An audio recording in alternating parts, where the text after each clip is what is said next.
Hello to everyone, and welcome to the fifth instalment of our series dedicated to gender-sensitive journalism, produced by the Académie France Médias Monde. I'm Juliette Fievet of RFI. Hello, I'm Namori Doso of RFI. In this episode, we'll talk about the idea of concepts related to gender roles. The four main roles are reproduction, that's to say unpaid activities undertaken for the well-being of the family, production or activities carried out to generate income, a community role involving activities to foster the well-being of the community. Lastly, the political or decision-making role. Let's go back to the first role, reproductive activity, which underpins economic and production growth in societies.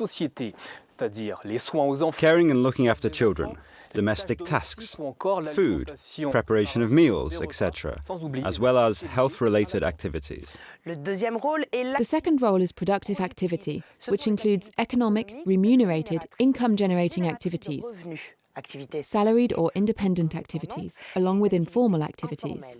The third role is community activity.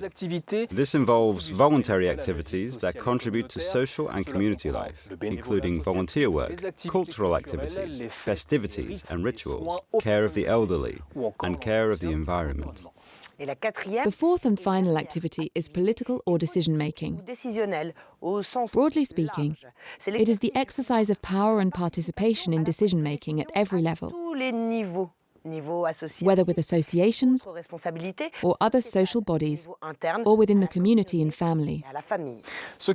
What emerges from these roles is that women take on most of the reproductive activities in most countries of the world, even while having a professional activity or informal production. Women assume domestic and household tasks.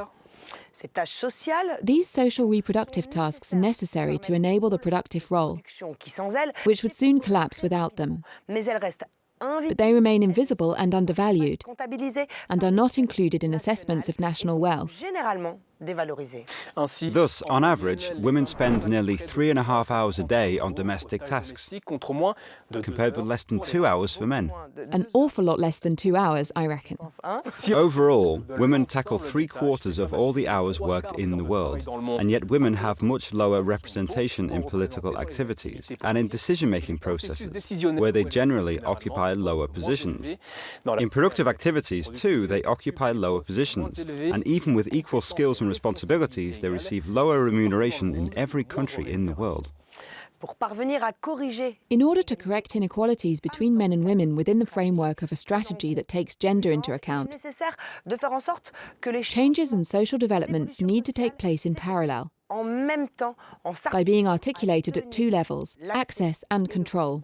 The first level to satisfy is meeting women's short-term practical needs, an improvement in living conditions in terms of access to healthcare, housing, mobility, natural resources, income, and childcare.